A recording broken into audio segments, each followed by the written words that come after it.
Assalamualaikum warahmatullahi wabarakatuh. Selamat pagi anak-anak. Bagaimana kabar kalian? Mudah-mudahan kabar kalian baik-baik saja. Walaupun pada kesempatan kali ini kita ada pada COVID-19. Oke, pada kali ini pada mata pelajaran sejarah peminatan saya akan membahas tentang materi peradaban India kuno, di mana peradaban India kuno ini terjadi pada 2800 sampai 185 sebelum Masehi. Oke, yang selanjutnya ya, yang harus kita ketahui pada kesempatan kali ini yaitu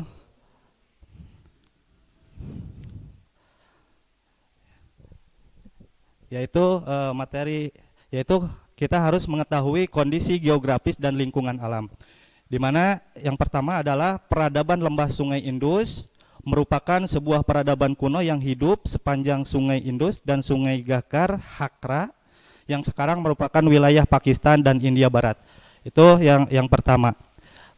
Yang kedua, peradaban ini disebut juga sebagai peradaban Harappa dan peradaban Indus Sarasvati. Yang ketiga yaitu adanya artefak ya, yang ditemukan pada saat pembangun jalan kereta api dari Karachi menuju Punjab oleh Inggris. Nah, itu adalah salah satu hal-hal yang berkaitan dengan kondisi geografis dan lingkungan alam di peradaban India kuno. Yang selanjutnya adalah dalam hal yang berkaitan dengan kondisi sosial politik. Kondisi sosial politik ya, yang pertama yang harus kalian ketahui di peradaban India kuno yaitu peradaban lembah Sungai Indus yang terbentuk sekitar 2800 sebelum Masehi. Itu yang pertama. Yang kedua adalah mata pencaharian masyarakatnya, yaitu sebagai petani ya, atau pertanian, di mana yang pertanian itu ya yang ditanami adalah padi dan gandum. Yang selanjutnya adalah ada juga selain dari pertanian ada juga yang beternak. Yang diternak ya pada saat itu adalah sapi, kerbau dan babi. Yang selanjutnya masih dalam kondisi sosial politik yang harus kalian ketahui adalah berkembang pusat-pusat kota yang besar seperti Harappa, ya, Raikarki dan Mohenjo-daro. Nah, itu adalah pusat-pusat kota ya yang berkembang ketika peradaban India kuno. Yang selanjutnya yaitu sistem tata kota yang rapi. Jadi pada waktu itu ya tata kota sudah tertata dengan rapi yang dilengkapi dengan sistem sanitasi dan teknik hidrolis. Di mana teknik hidrolis ini adalah ya atau sistem sanitasi ini adalah harus kalian ketahui bahwa di mana berbagai jenis limbah itu dikelola dari titik yang pertama atau sumber limbah pertama hingga pemrosesan akhir, yaitu sampai sekarang digunakan oleh daerah-daerah atau negara-negara tertentu. Yang selanjutnya adalah adanya peradaban Mohenjo-daro dan Harappa hancur. Mohenjo-daro dan Harappa hancur ini diakibatkan yang pertama ini ada dampak dari dalam, ada dampak dari luar. Dampak dari dalam ini yang pertama akibat adanya pergeseran aliran sungai yang merusak lahan pertanian. Itu dampak dari dalam. Jadi ketika aliran sungainya ini terusak lahan pertanian, maka suatu peradaban itu akan hancur. Yang kedua, yang dari luar ya, kenapa Mohenjo-daro dan Harappa hancur? Ini faktor dari luar, yaitu adanya pendudukan dari bangsa Arya. Jadi masuknya ke pendudukan pendudukan bangsa Arya. Jadi ada dua. Yang selanjutnya ini akulturasi. Akulturasi ini adalah percampuran ya. Yang harus kalian ketahui dalam akulturasi ini di peradaban India kuno, yang pertama adalah penduduk asli India adalah bangsa Dravida. Ya.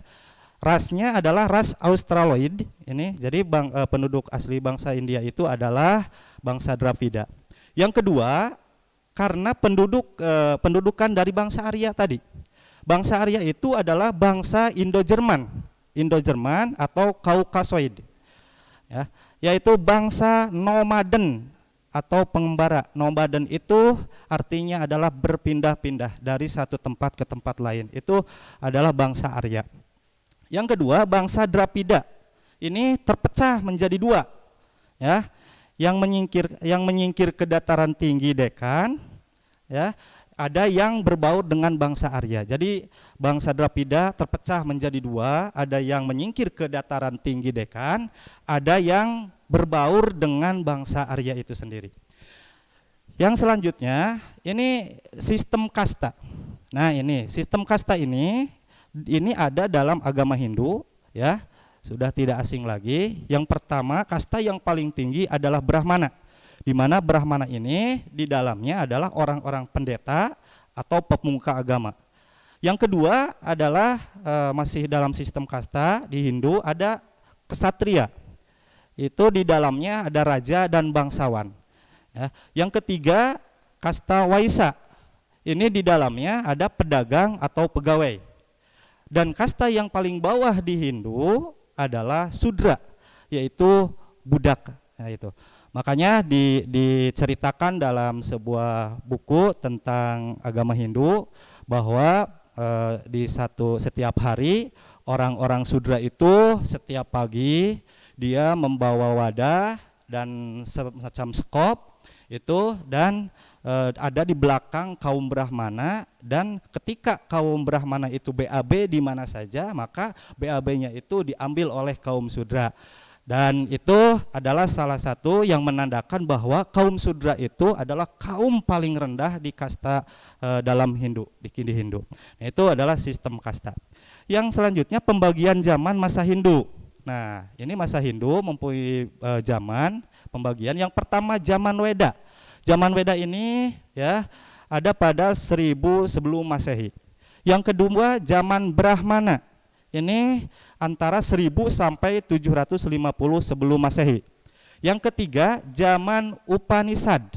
Ini antara 750 sampai 500 sebelum Masehi. Yang keempat zaman Buddha.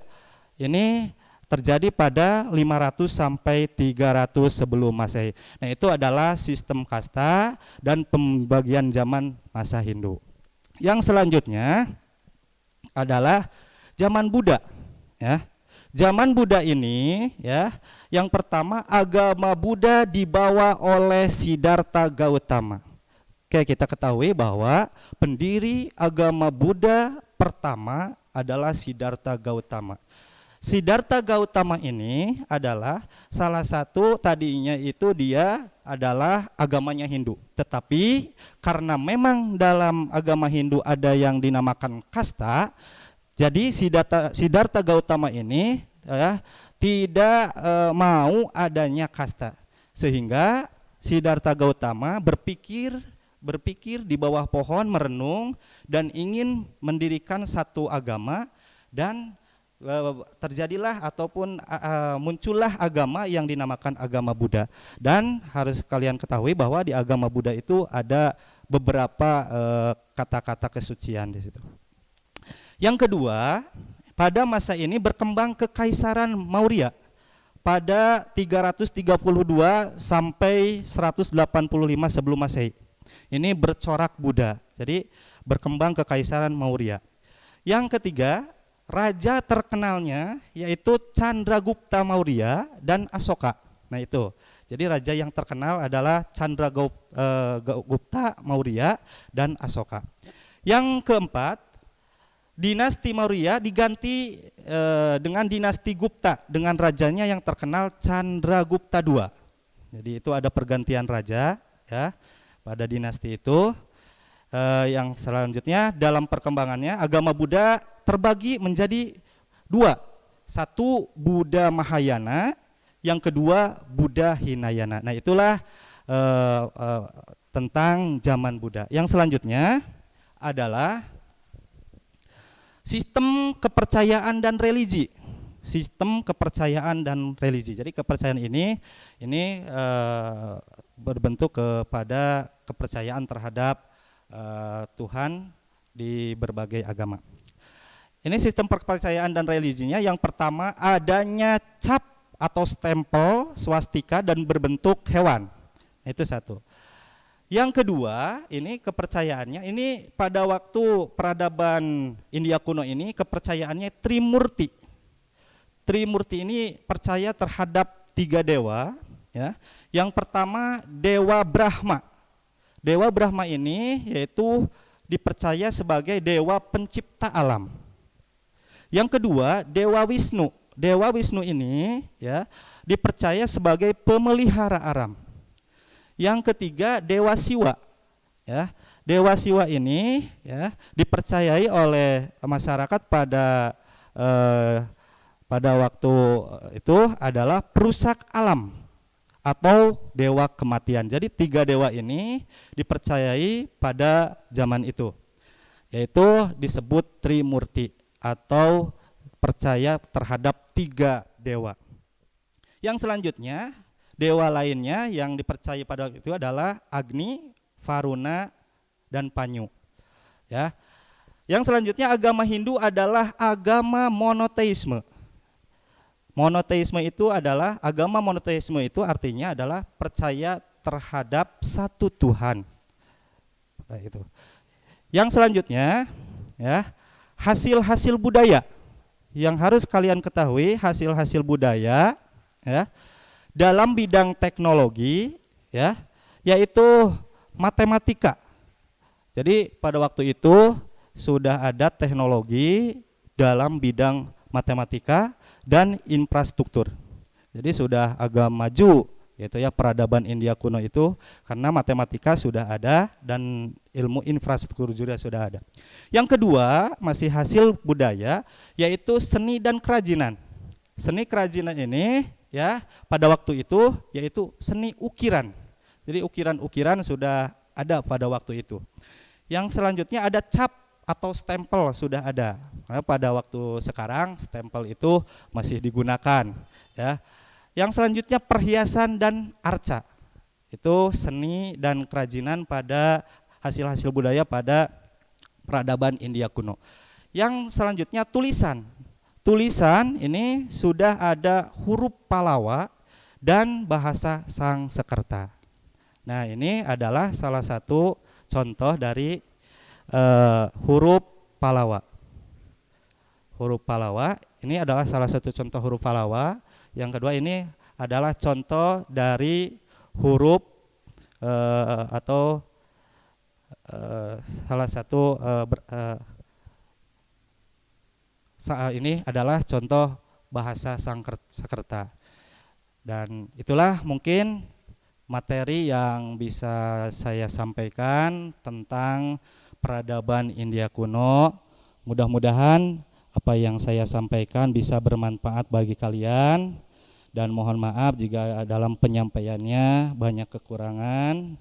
Sebelum diakhiri, marilah kita berdoa ya, mudah-mudahan apa yang saya sampaikan bermanfaat bagi kalian.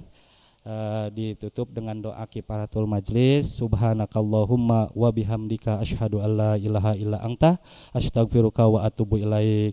Terima kasih, mohon maaf yang sebesar-besarnya. Sebelumnya untuk tugas tentang materi ini nanti saya share di Google Classroom, dan materi-materi yang ditanyakan nanti seputar apa yang sudah saya jelaskan. Terima kasih. Wabillahi taufiq wal hidayah. Wassalamualaikum warahmatullahi wabarakatuh.